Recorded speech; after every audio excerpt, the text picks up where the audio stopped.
Hello, and welcome to Ask Us Anything. I'm Dr. Song, the urologist here at CGH, and I'll be your host today. Dr. Bird is off, so I'll do my best to fill in for him on Facebook Live. Today, our special guest is Dr. Eric Riley. He is our esteemed podiatrist here at CGH, and he is here to answer all our questions about podiatry and the feet. If you have any additional questions, you can type them in the live chat for us. So, welcome, Dr. Riley. Hi, Dr. Song. How are you? Thank you for joining us. Dr. Riley has been at CGH for 11 years, since 2009, and he is also the chair of the Department of Surgery. So, I know you have a busy practice, so let's get started. Sure. All right. So, my first question to you today is, what does it mean to be a podiatrist? Well, that's a great question. It certainly revolves around the foot and ankle and all things related to such. In my opinion, I think podiatry is probably one of the best kept secrets in all of subsurgical medicine. I actually was very interested in learning more about podiatry because I did not know a lot about it. So I do agree with you there. Yes. Okay, another question is, what led you into the field of podiatry?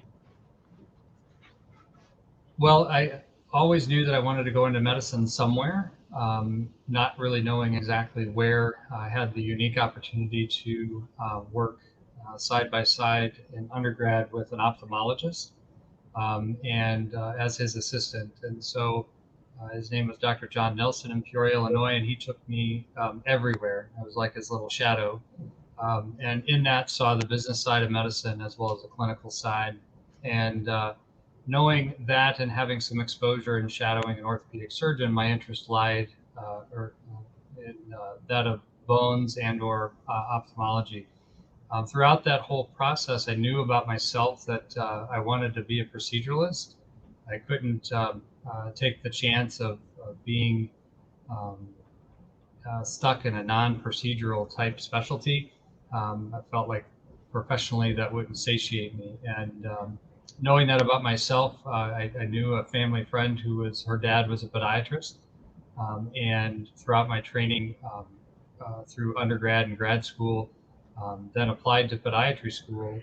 As again, I alluded to this as a best kept secret in subsurgical medicine is the fact that from an entry level position going into medical school that you're going to be a podiatrist.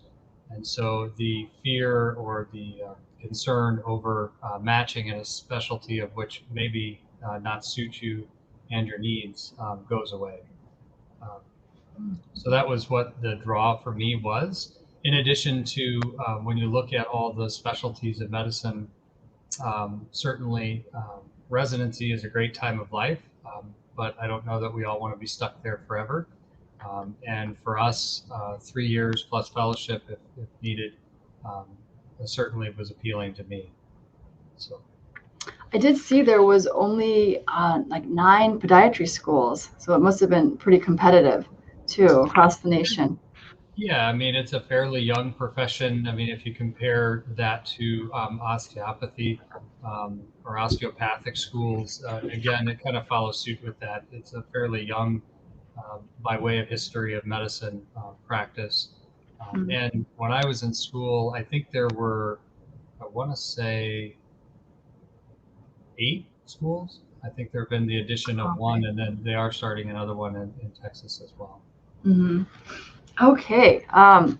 So what would you say are the most common ailments you see in your office? That's tough. Again, podiatry is very unique in the sense that we get a chance to see a lot of different things. And common ailments would be, well, geez, I mean, it ranges anything from a chronic ailment from diabetic related complications to structural deformities, that being bunions, hammer toes, neurogenic things such as neuromas or pinched nerves, to trauma, ankle fractures, calcaneal fractures, and anything in the like. I will say the other thing that keeps me coming to work every day is the fact that every day is different, and that is very, very appealing as well. And the sense that in my training, I'm well trained enough and equipped to take care of people from what I say cradle to grave. So we'll take care of anybody from consultation in utero from a baby with clubfoot to someone. I think the oldest I have in my practice at this point is about 102. Wow, that's wonderful. So you mentioned some of your patients here, and one of my questions was in terms of diabetic foot care. What puts diabetic patients at such high risk for ulcers? For ulcers in particular, the predominant problem is neuropathy or the lack of sensation to one's feet. Neuropathy can take on many, many different forms, but for all practical purposes here today, we just talk about the lack of feeling to the feet. As a result of that, your feedback to your brain to say when you're going to get into trouble is gone. So, it starts as very insidiously and slow onset, and you may or may not know that you actually are losing the feeling to your feet. But for a non-neuropathic or non-diabetic patient, they obviously have the feedback back to their brain. For example, if they had something stuck in their shoe, a pebble, or we've seen cat toys, tacks. So something that would indicate to give you a painful feedback to your brain to indicate that you're getting into trouble. The diabetic neuropathy or diabetic neuropathic patient doesn't have that, and therefore develops a sore on their foot. Okay. In terms of diabetic patients, is that what you would consider a Charcot joint? Little different. Again, in the same vein though as neuropathy. Charcot neuroarthropathy is a specific condition of one. It doesn't have to be diabetic in general. This was first described in the leprosy colonies, and you have to have the baseline of neuropathy, one, and then also adequate blood flow to the feet.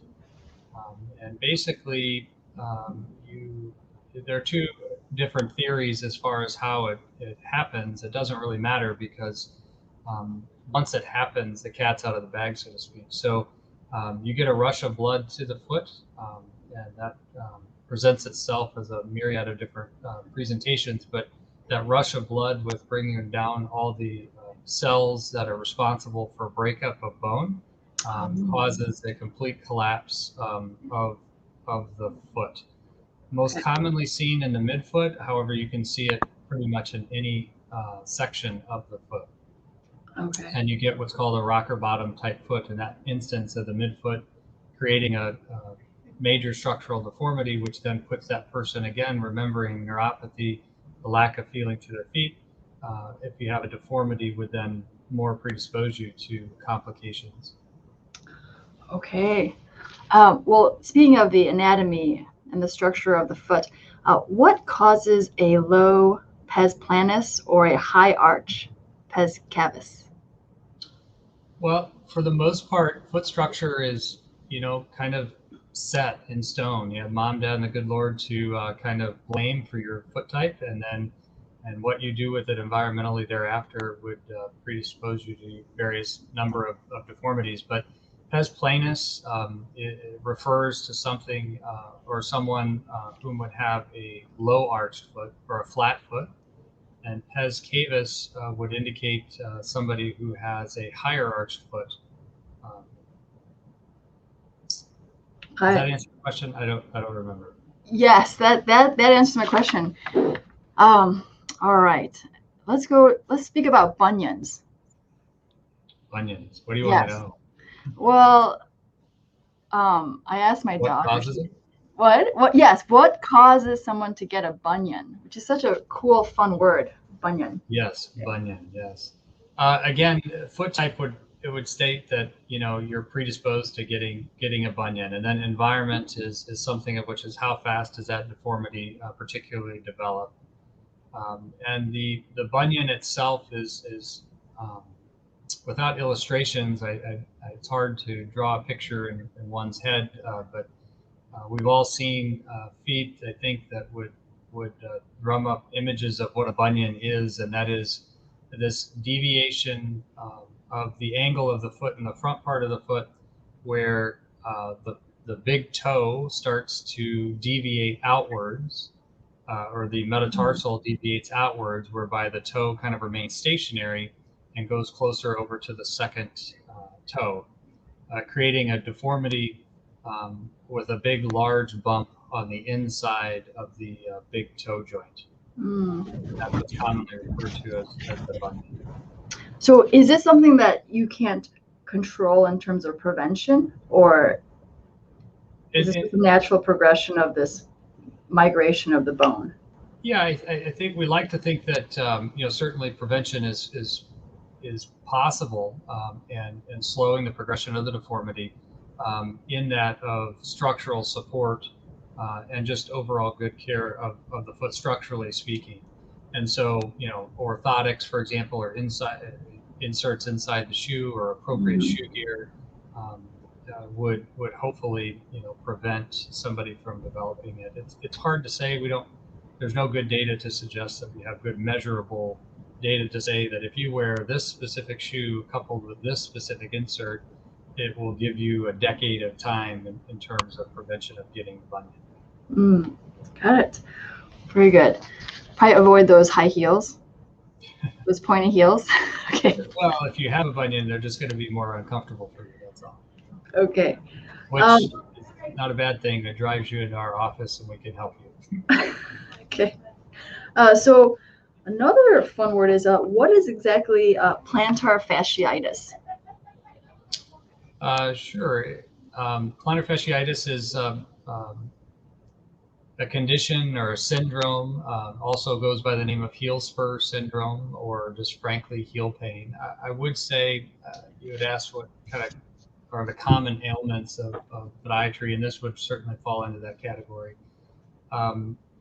Lots of heel pain, and heel pain can come in a myriad of different flavors as far as causes. One of those causes specifically being plantar fasciitis. And itis, as you well know, anything in the body requiring or that has inflammation is known as itis, and this just refers to swelling and inflammation around the plantar fascia. And the plantar fascia is a structure on the bottom of the foot that attaches to the heel bone and then kind of fans out to the ball of the foot. And it acts as though a structural support for the foot itself. And where people will get into trouble, we know that it's an overuse syndrome. What that overuse is dependent upon each individual, but it's an inflammation usually of the one of the slips of the plantar fascia. And so there are 3 slips that attach to the back of the heel bone: an inside, central, and outside, most commonly being inflamed on the inside and central portion of the heel, and that classically presents with what's called post-static dyskinesia, which is just a fancy word for pain on first step. So as you get out of bed in the morning, that first step, you know, usually feels like you're stepping on a knife and drives you to your knees. And then as you kind of get going, it feels a little bit better. And then throughout your day, an activity causes more inflammation. And by the end of the day, of course, is painful all the time. Wow. Yeah, usually when they drop to their knees, I hear that it's, I think, kidney stone. So, yes. Okay, so let's talk about a hammer toe. That's a fun word. What's a hammer toe? Hammer toes are, again, structurally malformed toes, and there's just a plethora of different deformities that can occur within a hammer toe. And a hammer toe is kind of just a garbage can term for a digital or a toe deformity. For example, it can look like a mallet, where most of the toe is straight and the end is pointed downwards, and giving the reference to that of a hammer. looking like or a mallet rather, thereby known as a mallet toe. So hammer toes is just a garbage can term to indicate a structural deformity of the toe, that being toes number 2, 3, 4, and 5. Okay. Okay, I see. That was good. And then now that people are active in the summertime, a lot of athletes out there, what should they know about athlete's foot? Well, are we speaking of athletes don't really have to worry about athlete's foot in particular. I think that's kind of a misnomer, Okay. that only athletes get athlete's foot. Okay. Athlete's foot refers to something, it's a fungal infection called tinea pedis, just referencing the structure that's, you can get tinea anywhere, tinea capitis on your head, but when it's on the foot, it's known as tinea pedis. And that is predominantly caused by a fungus, and so therefore you can get some redness, inflammation, and again, it presents in many, many different forms. But by and large, athlete's foot, it likes to live in a very cool, warm, dark environment, or not cool, rather, a warm, dark, and moist environment. So an athlete, spending time in shoes, for example, would be more predisposed to that. Wow. I was looking at fun facts about the foot, and it said something about how there's like 250,000 sweat glands on your foot. And it said that you can make almost a half a pint of sweat. That sounded like a very moist foot. All right. Yes, it's a very moist environment. And then, imagine sticking that into, these things that we wear around called shoes, and then, clothes on top of that. I mean, you can imagine how moisture control can be an issue. Wow. So maybe you're advocating no shoes then. I'm just kidding. Oh, no. I'm just kidding. I'm just kidding. So what about a stress fracture? That sounds painful. What about what's a stress fracture? Well, a stress fracture represents, and again, it's not unique to that of the foot. It can happen in really any, predominantly any long bone of the body that presents itself as I like to think of it as an insufficiency of the bone itself. And where does that come from? And it comes from overuse or stress of that particular section. In the foot, for example, the most common bone, they report to being that of the second metatarsal, which is next to the first. As the toe meets the foot, the bone just behind that is called the metatarsal. And that bone in particular sees in, again, depending upon various structures of the foot, can see an aberrant amount of force and therefore lead to insufficiency. Again, we usually see this, it can present in a number of different patient types. The most studied patient that we see as far as stress fractures is that of military recruits. And it goes by the name of a Marcher's fracture for those individuals that are in basic training in horseshoe gear, leading to insufficiency and stress within the bone and get a crack within the bone itself. Wow.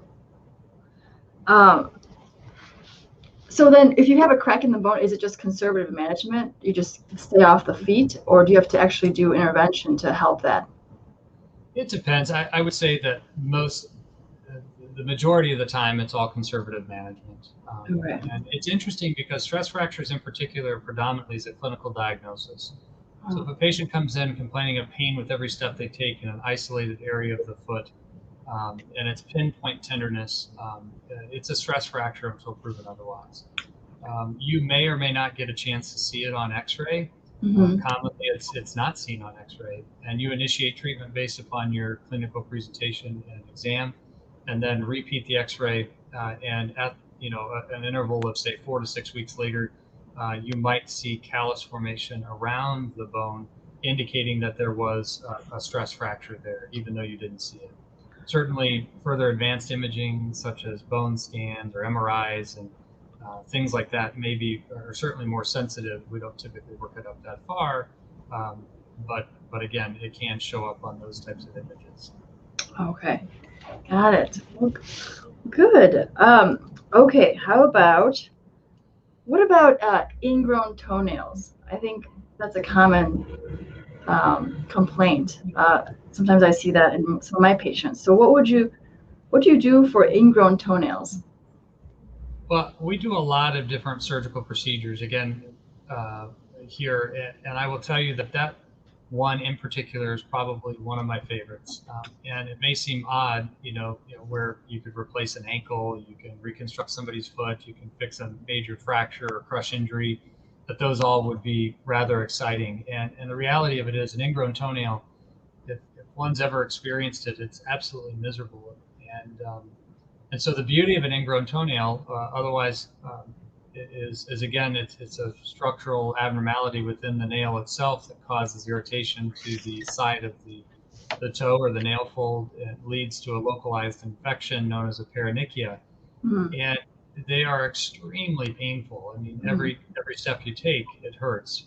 The beauty of an ingrown toenail is we can do temporary procedures to get you out of trouble and get you immediate pain relief. And so for a patient who comes in a fair amount of discomfort, um, whether it be from a child whom, is 4 or 5, oh, seen them in infants as well, but leading all the way to, adulthood, for them to come in and a significant amount of pain and being able to help them at that visit and send them out in no pain is rather gratifying. wow. It's a huge appreciation for your feet when you're not in pain. So Right. yes, Everything's very fine and good. good until you have a problem, right? I know. I mean, I have this greater appreciation for feet. I mean, they support you the whole day, take you everywhere you need to go. So, That's right. They're taken for granted. That's how our profession started, actually. oh, Was okay. It's Dr. second William M. after, Scholl, at least in the United States, Dr. Scholl was an orthopedic surgeon and realized that the foot and the ankle was one of the most neglected portions of the body, and so the specialty kind of took off from there. wow. Um, Good. So it looks like we may be running out of time. Oh, wait, we do have one question from the audience. Can I Yes, take this question? It says, yes. from Donna McGlone, she says, are ingrown toenails caused by cutting your toenails too short? Well, I wish I had a good answer for this because I get asked this a lot, and I can't tell you how to prevent an ingrown toenail, and I don't know that evidence or data is there to suggest that we even know. Hmm. Again, it doesn't change the management of an ingrown toenail. So for me to say, is it cutting it too short? Is it not cutting it at an angle? Is it leaving them too long? I've seen them in every capacity. Patients will come in and try to self-treat, with some bathroom surgery, and their dad told them, oh, you got to cut a V out and do these various things, or pack things underneath the nail to try and get it to grow straight. And they try just a plethora of things to try and prevent these from happening. And again, I don't have any good advice as far as you got to cut them down at just right. There's a sweet spot. Yeah, Um, there's a sweet spot. okay, a second wonderful question here from Susanna Watts Riley. We have, are flip flops okay to wear? It depends on what you're going after. If you're going for just okay, or you're going for fine, then sure. Um, Shoe gear is important, regardless of the current trends or fads, and Mhm. they're there for a reason. And flip flops come in such a myriad of different. I mean, from something that you would buy at the dollar store to hundreds of dollars, that you would pay for a flip flop. So um, I would say that, are they okay to wear? Sure, but you have to recognize that you may get into trouble, and if, like Jimmy Buffett talked about, stepping on a pop top, busted out his flip flop. So again, you're gonna get into trouble. So Um, so we should be mindful of what we're kind of supporting our feet with. So I have a question from one of our OR operating room nurses. She asked, what do you recommend for people that stand on their feet for a long time? Which is which is you and me. And yes. So do you have like special socks or shoes or brands that you like? Well, I hold no financial interest in any Oh, of these right. companies that I mentioned. I should get that out there. But sure, and I think it comes down to really personal preference. And you know, the interesting thing about the operating room in particular, if we can focus on that, coming from that section, that's where the question came from. I think that you have to think about, is it just the feet, or is it the lack of motion that we have, and we're just standing there Mm. statically Oh, for anywhere from a short period of time to a very long period of time. And I think that when you think about how can you become more comfortable in that static environment, you would have to couple that with understanding the lack of movement. You're not moving around. So I think, compression stockings or garments, for example, are an excellent way to try and make your lower extremities, specifically that of your feet, feel more comfortable. And I think if you mm, couple that with a decent style shoe, again, it goes back to the individual and what type of foot that they have, okay. because a flat foot, for example, or a planoid foot is going to be more adaptable and accept more structure than a cavus or a high arched foot.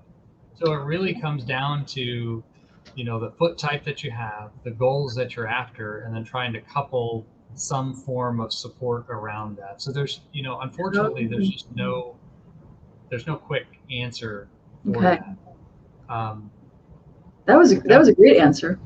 and I think that's true for pretty much anything outside of I just call it environment, right? What you put your foot in is going to be different for the diabetic. It's going to be different for the OR nurse. It's going to be different for an elite athlete or runner, for example.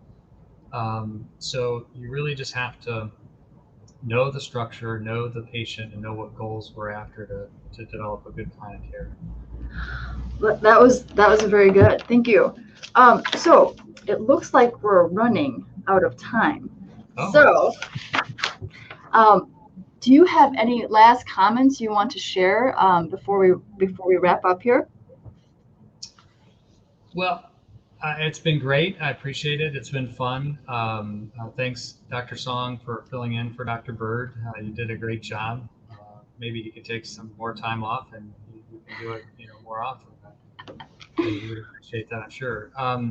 As far as comments specifically, um, what I would say is that foot pain is not normal, and over the course of your lifetime, you put a significant amount of mileage on your feet. And as we talked about earlier, they are truly the foundation of what makes your body, feel, I guess, from a biomechanical perspective, feel good, if you will. And it can wreak all kinds of havoc, both systemically down to just mechanics alone. So foot pain being it's not normal. There's something Mhm. that's driving that foot pain. Um, and one of the amazing things to think about is the amount of steps that you take in a lifetime. And if you think about it, the average person, they say walks anywhere from 5 to 10,000 steps per day. If you extrapolate that out over your lifetime, it's astounding as to how many miles you put in. It's greater than 100,000 miles over the course of an average lifetime. So if you think about that, that is a lot of stress going through, a very intricate, dynamic structure. And when that structure is out of balance and causing pain or discomfort, we shouldn't ignore that. We should definitely get in to see someone, and that's why we're here. Um, amidst the pandemic, I think folks have ignored things, and what I'm seeing in my office now, unfortunately, is folks coming in when it's too late. And if they come in earlier, we could have probably done some conservative management. And unfortunately, it's too far gone and requiring a further reconstructive fix, for example, or Mhm. sometimes even the loss of part of the foot or limb. So don't put off foot pain. Foot pain is not normal. It should be evaluated. And in that, I know we're talking about COVID, and that's kind of how these Facebook Lives thing kind of started. COVID in our area in particular is I guess doing well. We haven't had any admissions in the hospital for some time, specifically related to COVID, as I recall. So it's safe to come out and start taking care of some of these elective things that ordinarily people are ignoring. Yes, that is a great segue. So thank you, Dr. Riley, today. We've Yes, thank learned you. a lot about the foot, and I want to also thank you for the excellent care you provide your patients, and all the service and time you put into our surgical department as the chair. So thank we you. appreciate that. Yes, thank you so much. I appreciate you doing this, and certainly happy to do this again. Yes, thank you very much. So to cap off our Facebook Live show today, I have a very brief COVID update today. So our COVID update, Matt, if you can put up that chart, please. Thank you. So looking at the bar graph, we are all the way on to the right-hand side, and the last couple months, the blue bar is barely visible, which is a tremendous reassurance for our community. And I think everyone that's been vaccinated, I think that is doing a tremendous amount of good, especially for even just from elderly patients to our children that haven't gotten the vaccination. Just overall, being vaccinated is helping our whole community. Our white side positivity rate is 1.1%, which is great. That makes me feel like we're going to have a great summer, and everyone's going to be enjoying themselves safely. So I would like you to tune in next week for Ask Us Anything. We have a special guest, which I don't know who that is, but Dr. Bird will be back. So that is the end of the show. And I appreciate everyone's time.